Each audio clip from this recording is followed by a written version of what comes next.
કર્ણાટકની રાજધાની બેંગલુરુથી એક અત્યંત ચોંકાવનારા અને શરમજનક સમાચાર સામે આવ્યા છે. રાજ્યના સૌથી મહત્વપૂર્ણ અને હાઈ પ્રોફાઇલ ગણાતા વિધાન સૌધ પરિસરમાં આવેલી એક કેન્ટીનમાં ગંદકી અને અસ્વચ્છતાનો બોલબાલા જોવા મળ્યો છે.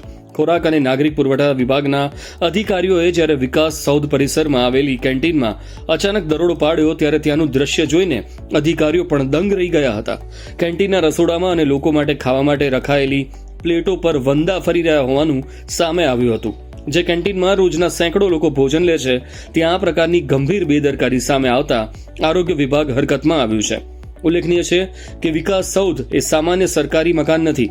આ એ જ ઇમારત છે જ્યાં રાજ્ય સરકારના કેટલાક મહત્વના મંત્રીઓ અને અનેક વરિષ્ઠ આઈએએસ અધિકારીઓની ચેમ્બર આવેલી છે. રોજબરોજ અહીં ઉચ્ચ અધિકારીઓ, નેતાઓ, કર્મચારીઓ અને સામાન્ય નાગરિકોની મોટી અવરજવર રહે છે. આવા અતિ સંવેદનશીલ અને વીઆઈપી વિસ્તારની કેન્ટીનમાં આરોગ્ય સામે ખુલ્લેઆમ ચેડા થતા જોઈને અનેક સવાલો ઊભા થયા છે. તપાસ નિરીક્ષણ બાદ ખાદ્ય વિભાગના અધિકારીઓએ કેન્ટીન સંચાલકો સામે લાલ આંખ કરી છે અને કડક કાનૂની કાર્યવાહી કરવાની તૈયારી દર્શાવી છે.